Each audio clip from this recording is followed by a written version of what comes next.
गरीब की नवरात्रि। ये कहानी है सोनपुर गांव की। चौधरी वीर प्रताप सिंह गांव का एक अमीर आदमी, जिसको पूरा गांव जानता था। गांव में एक बड़ी हवेली और जमीन जायदाद सब कुछ था उसके पास। चौधरी वीर प्रताप सिंह के परिवार में पत्नी सुषमा, इकलौता बेटा मोहन और बहू तारा थे। मोहन की शादी हुए कई साल बीत गए थे, पर तारा की गोद अभी भी सूनी थी। बहुत इलाज कराने और दिखाने पर भी कोई फायदा नहीं हुआ। रोजाना बांझ बांझ सुन सुनकर तारा दिन पर दिन उदास रहने लगी। चौधरी के घर शारदा नाम की एक औरत काम करती थी। वो हमेशा देखती और सुनती थी कि हर कोई तारा को बांझ कहकर ताने देता है, पर एक गरीब नौकरानी होने की वजह से वो चुप हो जाती थी। एक दिन, अरे सोनू बेटा, इधर बैठो, गिर जाओगे बेटा। चलो जल्दी इधर आओ और मुझे जल्दी जल्दी काम करने दो, देर हो गई तो मालकिन बोलेंगी। शारदा, ये तुम्हारा बेटा तो बहुत प्यारा है। आओ बच्चे, मेरी गोदी में आओ, मैं तुम्हें चीज दूंगी। बीबी जी, आज इसकी दादी मंदिर चली गई, कोई नहीं था घर पर, तो मैं अपने साथ ले आई। तारा बच्चे को गोद में लेकर खिलाने लगी। शायद उसकी ममता जाग उठी और वो सारा प्यार बच्चे पर लुटाने लगी। तभी, ऐ तारा बहू, ये क्या हो रहा है? तेरे से अपनी औलाद तो पैदा होती नहीं, ऊपर से इस काम वाली के बच्चे को गोद में खिलाती फिर रही है। पता नहीं कितने कितने दिन ये नौकर लोग नहाते नहीं हैं। छी छी छी छी छी छी।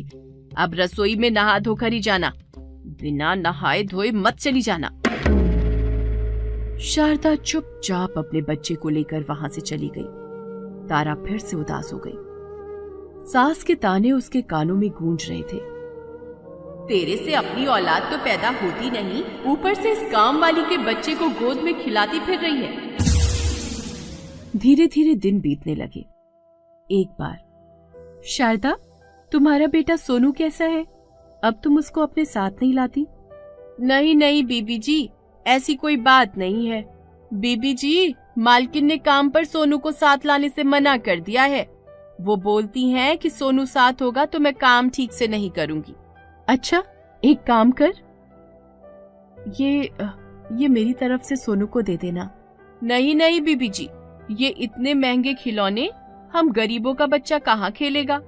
शारदा, शायद मुझ जैसे एक बांझ के हाथों से लेने में तुम्हें कोई ऐतराज हो रहा है। कहीं और लोगों की तरह तुम्हें भी तो ये नहीं लग रहा कि मैंने इसमें कोई टोना टोटका कर दिया हो? नहीं नहीं बीबी जी, ऐसी कोई बात नहीं है। मुझ जैसी गरीब औरत के बच्चे के लिए आपने इतने महंगे खिलौने दिए हैं, ये मेरे लिए बड़े सौभाग्य की बात है बीबी जी। आप अपने आप को बांझ मत कहो, इसमें आपका कोई दोष नहीं। शारदा खुशी खुशी खिलौने लेकर घर गई और घर जाकर उसने अपने सास और पति को सारी बात बताई। शारदा की सास बोली, बेचारी तारा बहू, भगवान उसकी सूनी गोद भर दे तो दुनिया के तानों से बच जाए। वो हम जैसे गरीबों के लिए इतना सोचती है। ए शारदा, तुम कम मतलब रखा करो चौधरी की बहू से। बस काम खत्म करके सीधे घर आया करो। पता नहीं इन अमीरों का क्या भरोसा, तेरे ऊपर ही कोई इल्जाम लगा दें कि तू हमारी बहू को भड़काती है, समझी? शारदा चुपचाप अपने पति की बात सुनती रही और सोनू को दिए तारा के खिलौनों के साथ खेलने लगी। अगले दिन जब शारदा काम पर गई तो तारा अपने कमरे में पति का नाश्ता ले जा रही थी। जैसे ही तारा पति मोहन को नाश्ता देने लगी, रख दे इधर, ले लूंगा अपने आप। और सुन, तेरी वजह से आज मेरे दोस्तों में मेरी कोई इज्जत नहीं है। मेरे साथ के सारे दोस्तों के बच्चे हो गए हैं, बस मेरे ही घर औलाद नहीं है। मेरे ही पल्ले पड़नी थी तुझ जैसी बांझ। सारा मूड खराब हो जाता है सुबह सुबह तेरी मनहूस शक्ल देखकर। चल जा यहां से मेरे सामने से। तारा रोती हुई कमरे से बाहर गई, तभी शारदा वहां आ गई। तारा शारदा को देख मुंह नीचे करके रसोई घर की तरफ चली गई। शारदा ने उस वक्त तारा के पास जाना उचित नहीं समझा। इसी तरह वो रोजाना तारा को प्रताड़ित होते देखती। एक दिन जब तारा कमरे में थी, शारदा भी वहीं काम कर रही थी। तभी तारा की सास ने तारा को आवाज लगाई, तारा बहू, ओ तारा बहू, इधर आ। जी माँ जी। सुन बहू, जल्दी से तैयार हो जा। सुना है गांव में एक बहुत ही पहुंचे हुए कोई लोटे वाले बाबा आए हुए हैं। क्या पता तू भी उनके दर्शन करे तो तेरी गोद भी भर जाए।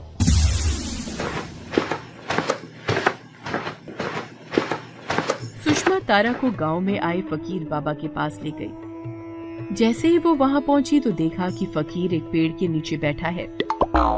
आसपास कुछ लोग फकीर के आगे फल, मिठाई, पैसे, जवाहरात रख रख कर, माथा टेक कर जय लोटे बाबा की, जय लोटे वाले बाबा की बोलकर आगे बढ़ते जा रहे हैं। फकीर उन्हें हाथ में एक एक फूल पकड़ा रहा है। सुषमा ने तारा को आगे बढ़कर आशीर्वाद लेने को कहा। जैसे ही तारा बाबा के पैरों पर झुकी, वह बोला, कृपा बरसेगी, कृपा बरसेगी।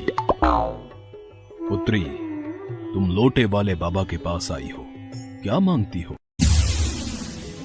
जय लोटे वाले बाबा की। बाबा, ये मेरी बहू तारा है, इस पर अपनी कृपा बरसा दो बाबा। इसकी शादी को कई साल हो गए, पर ये आज तक मां नहीं बन पाई। ये बात है, इस पर तो काली शक्तियों का साया है। इसे शक्तिशाली मंत्रों का जल पिलाना होगा। तुम यहीं आंखें बंद करके ध्यान करो, मैं तुम्हारी बहू को जल पिला कर लाता हूं। बाबा तारा को झोपड़ी के अंदर ले गया। सुषमा वहीं आंखें बंद करके बैठ गई। अंदर जाते ही, आओ बेटी, यहाँ चारपाई पे बैठ जाओ। बाबा, जल कहाँ है? वो दे दीजिए। अरे जल भी मिल जाएगा, थोड़ा करीब तो आओ जाने मन।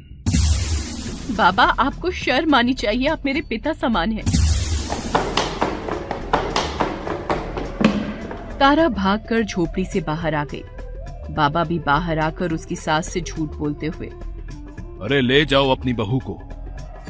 एक तो मैं इसे बांझ मुक्त औरत बना रहा था, जल पिला रहा था, मुझे कहती है मुझे मां नहीं बनना, तो फिर यहाँ क्या करने आई है? तारा बहू, तू चाहती ही नहीं कि हमारे घर का वंश आगे बढ़े। क्षमा करना बाबा, इसकी तरफ से मैं आपसे माफी मांगती हूँ। अब इस काम में विघ्न पड़ गया है। अब ये अगली अमावस्या को ही पूरा होगा। तुम उसी दिन अपनी बहू को लाना। ले जाओ इसे अभी यहाँ से। हवेली आकर सुषमा ने सारी बात चौधरी वीर प्रताप और बेटे मोहन को बताई। दोनों तारा को भला बुरा सुनाने लगे।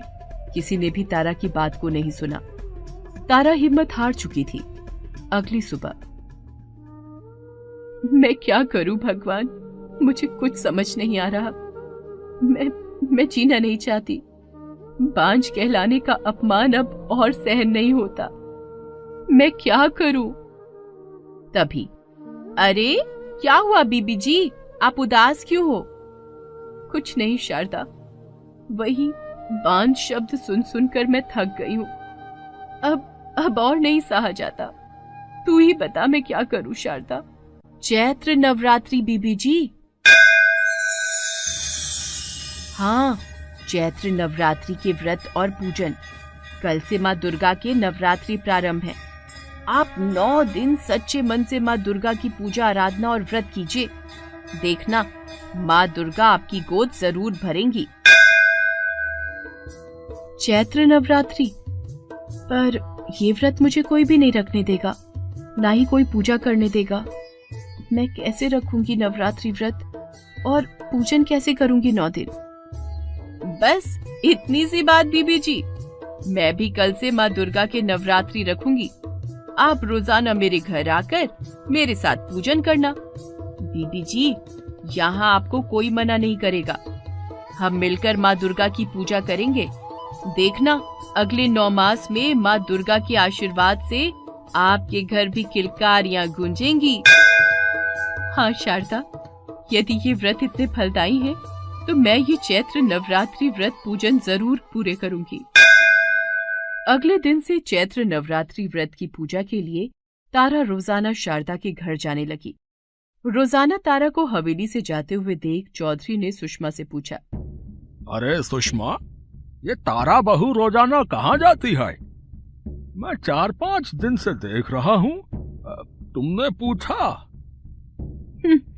अजी ये आजकल की बहुएं हैं, रोजाना बाजार की खरीदारी करने चली जाती है। कभी डॉक्टर को दिखाना है, कभी कोई सामान खत्म हो गया है, ये बोलकर चली जाती है।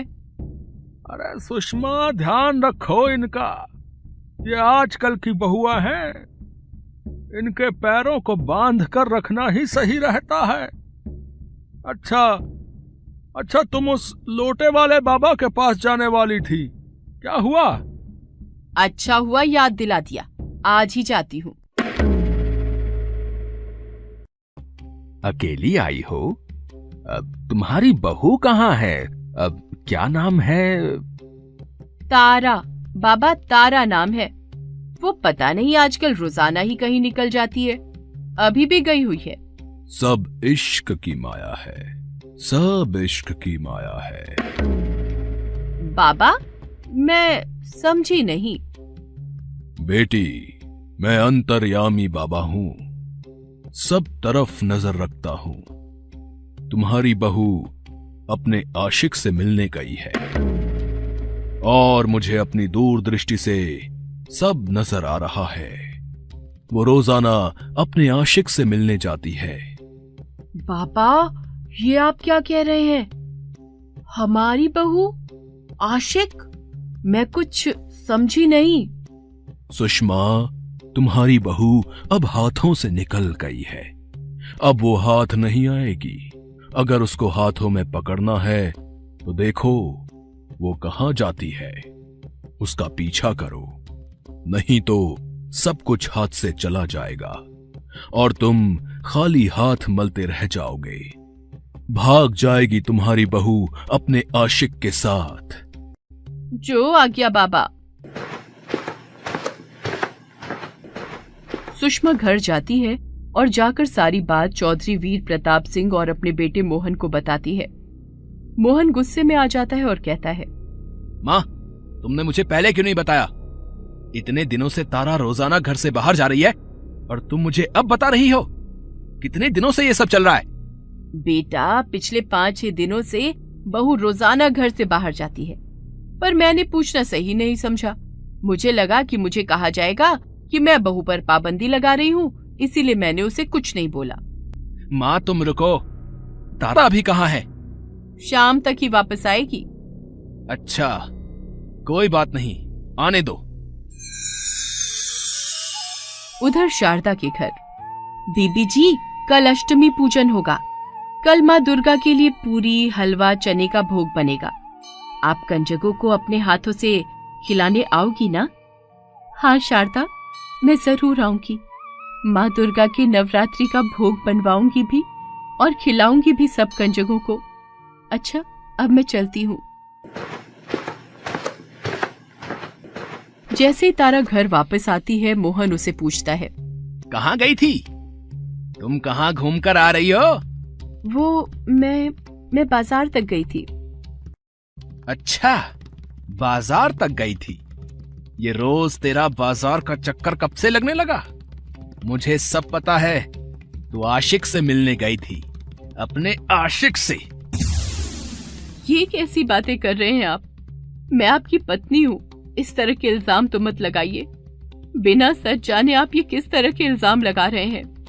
तेरा सच बाबा ने बता दिया है। अब तू हवेली से बाहर कदम भी नहीं रखेगी।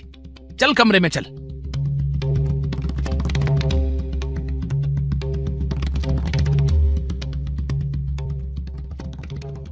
मोहन तारा को कमरे में बंद करके बाहर से कुंडी लगा देता है। मुझे खोल दो, मैंने कोई पाप नहीं किया। मुझे खोल दो, मेरा कल जाना बहुत जरूरी है। खोल दो मुझे। तारा रोती रहती है, पर कोई भी उस पर दया नहीं करता। पूरी रात तारा कमरे में बंद रहती है। अगली सुबह, हे माँ, मेरी मदद करो, मुझे यहाँ से बाहर निकालो। मुझे आज आपका अष्टमी पूजन करना है। उधर शारदा भी तारा की प्रतीक्षा कर रही होती है। उसको पता था कि तारा भोग का सामान खुद बनाने के लिए बोल रही थी, पर वो अभी तक नहीं आई थी। माँ दुर्गा, मेरी मदद करो, मेरी मदद करो। तभी अचानक एक छोटी सी कन्या वहां आती है और तारा को आवाज लगाती है।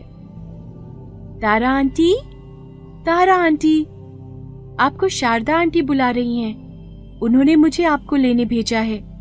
आप खुद नहीं आई ना, तो उन्होंने कहा कि मैं देख कर आऊं कि आप अभी तक क्यों नहीं आई हो। चलो, जल्दी से मेरे साथ चलो। वो प्यारी सी बच्ची दरवाजे की कुंडी खोल देती है और तारा का हाथ पकड़कर शारदा के घर की तरफ ले जाती है। छोटी बच्ची तारा का हाथ पकड़कर चलती जा रही थी और तारा मानो उसके पीछे पीछे चलती जा रही थी। कन्या का रूप इतना मनमोहक था कि तारा उसको निहारती जा रही थी। शारदा के दरवाजे पर पहुंचकर लड़की बोली, आंटी, आप अंदर जाओ, मैं और कंजकों को बुलाकर लाती हूँ। तारा शारदा की झोपड़ी के अंदर चली गई। बीबी जी, आपने बहुत देर कर दी, कहाँ रह गई थी आप? आओ, माँ को भोग लगाओ। देखो, कंजकी भी बैठी हुई है। पर वो कन्या जो कंजकी बुलाने गई है, जो मुझे यहाँ लाई है, जिसे तुमने मुझे लाने भेजा था, शारदा? बीबी जी, हमारे आसपास के घरों में तो यही बच्चे रहते हैं। आप कौन सी कन्या की बात कर रही हो? मैंने किसी कन्या को नहीं भेजा। वो बहुत सुंदर सी बच्ची है। उसने मुझे बोला कि शारदा आंटी ने आपको बुलाया है। क्या हुआ था बीबी जी? तारा ने सारी बात शारदा को बताई। शारदा बोली, बीबी जी, जरूर वो माँ दुर्गा का ही रूप थी जो आपके कमरे की कुंडी खोलकर आपको मेरी झोपड़ी तक लाई। माँ, आपकी महिमा अपरंपार है। आओ बीबी जी, भोग लगाओ माँ को। शारदा बीबी जी तो आ गई कुंडी खोलकर, पर पीछे पीछे अगर चौधरी साहब और उनका बेटा और मालकिन आ गई तो वो क्या बोलेंगी कि हम इनको अपने घर में लाए हैं। अरे क्या जवाब देंगे हम। उधर मोहन कमरे में देखता है कि तारा वहां नहीं है, तो वो सोचता है कि जरूर वो अपने आशिक से मिलने गई होगी। बेटा, मुझे भी अब धीरे धीरे यकीन होने लगा है कि तारा बहू जरूर कुछ गलत हरकत कर रही है। हाँ माँ जरूर वो अपने आशिक के पास ही गई होगी। चलो बाबा के पास चलते हैं, वही कोई हल बताएंगे। तीनों बाबा के पास जाते हैं। जय लोटे वाले बाबा की जय हो। बाबा, हमारी बहू भाग गई है। लगता है किसी के साथ भाग गई हमारी बहू। चलो मैं तुम्हारी उसे ढूंढने में मदद करता हूँ। सब मिलकर तारा को ढूंढते हैं। ढूंढते ढूंढते मोहन माँ से पूछता है, माँ, शारदा 2-3 दिन से नहीं आ रही है। क्या पता उसको पता हो कि तारा कहाँ है? हाँ बेटा, चलो शारदा के घर चलते हैं। सब मिलकर शारदा के घर पहुंचते हैं। जैसे ही वहां पहुंचते हैं, वो देखकर दंग रह जाते हैं। तारा शारदा के साथ मिलकर माँ दुर्गा की पूजा कर रही होती है और कंजकों को पूरी हलवा चने का भोग खिला रही होती है।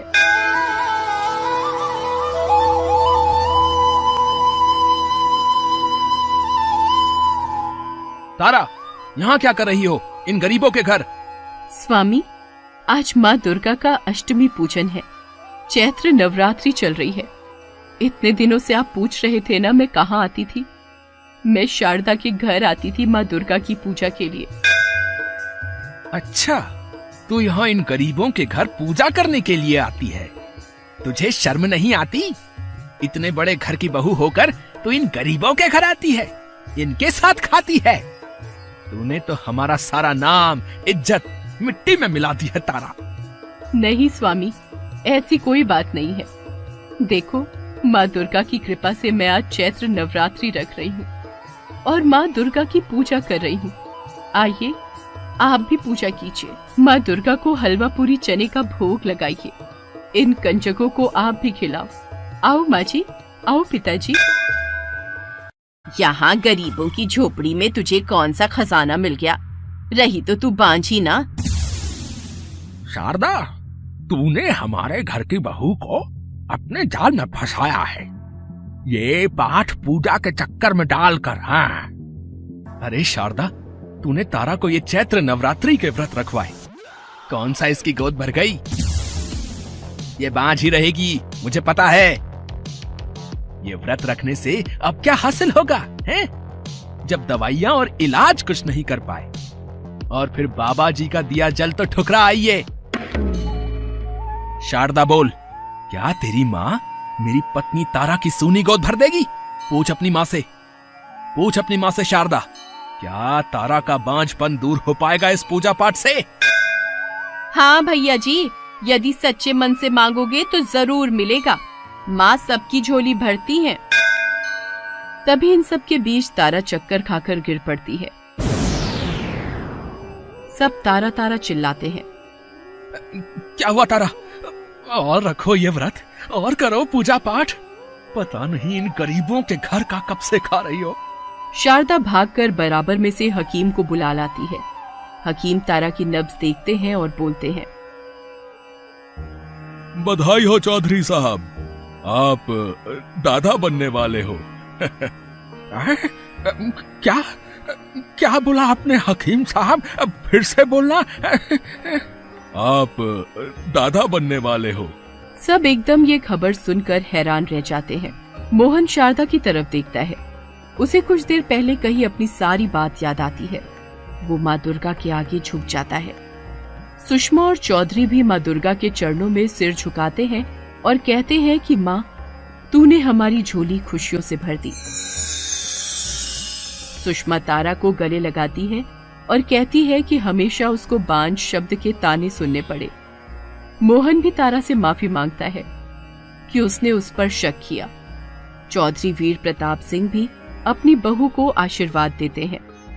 देखा बीबी जी, माँ दुर्गा के चैत्र नवरात्रि कितने फलदायी हैं। अच्छा राम, एक काम करो, कल से गोदाम संभालने की जिम्मेदारी तुम्हारी।